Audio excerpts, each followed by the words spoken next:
Assalamualaikum warahmatullahi wabarakatuh. Saya Nirna Fita Afrianti, NIM 12010324997, kelas Manajemen Pendidikan Islam 4F, mata kuliah Komunikasi Organisasi. Adapun video ini saya buat untuk memenuhi ujian tengah semester mata kuliah Komunikasi Organisasi.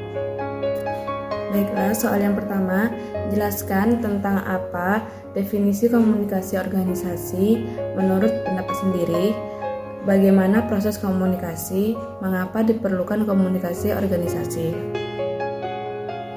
Baiklah, yang pertama itu komunikasi organisasi. Komunikasi organisasi adalah komunikasi yang terjadi antar anggota dalam konteks organisasi dengan ditandai adanya jaringan pesan yang bersifat ketergantungan satu sama lain. Ketergantungan satu sama lain ini yang menyebabkan pesan atau informasi dalam organisasi sangat dibutuhkan anggota dalam mencapai tujuan. Adapun dalam komunikasi organisasi itu sendiri terbagi atas dua, yaitu formal dan informal.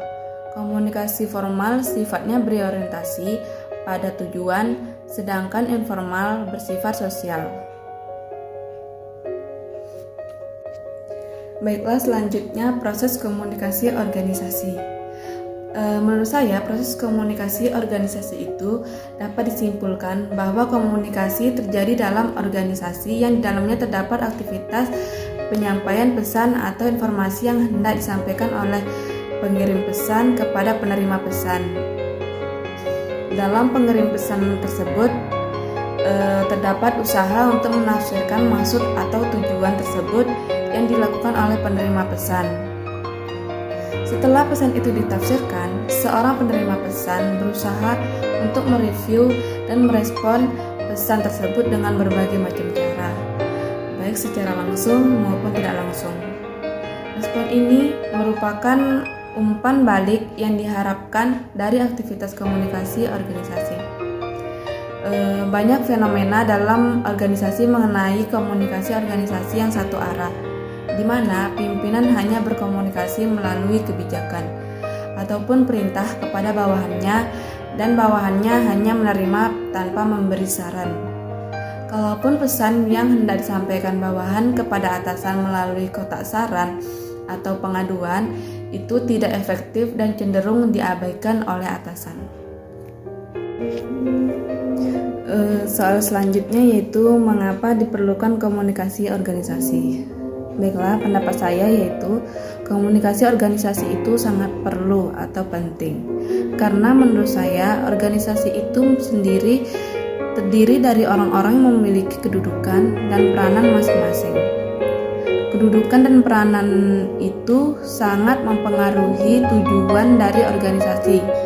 Maka dari itu, perlu adanya komunikasi untuk menghubungkan antara kedudukan dan peranan yang satu dengan yang lain dalam mencapai tujuan organisasi.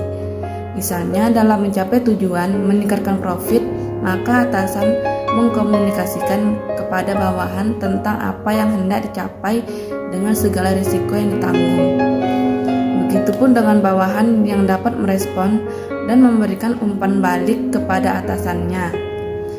Soal selanjutnya yaitu komunikasi organisasi merupakan hal strategis dalam mencapai visi organisasi. Berikan rasional Anda.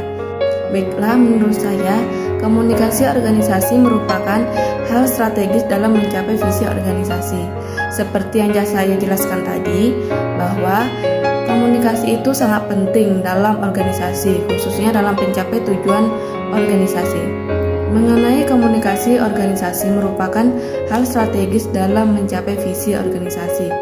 Saya berpendapat bahwa komunikasi organisasi itu faktor pendukung tercapainya tujuan organisasi. Lalu, apa kaitannya dengan visi organisasi? Visi organisasi merupakan tujuan organisasi yang mengenai masa yang akan datang yang diturunkan menjadi visi dan tujuan strategis suatu organisasi. Jadi, dalam mencapai visi organisasi, komunikasi organisasi untuk mencapai visi organisasi, maka perlu adanya perencanaan terhadap komunikasi dalam komunikasi itu sendiri, sehingga tidak ada lagi terjadi kesalahan dalam mengkomunikasikan apa yang hendak dikomunikasikan lagi. Baiklah, hanya ini jawaban yang dapat saya sampaikan. Lebih dan kurang saya mohon maaf. Assalamualaikum warahmatullahi wabarakatuh. Terima kasih.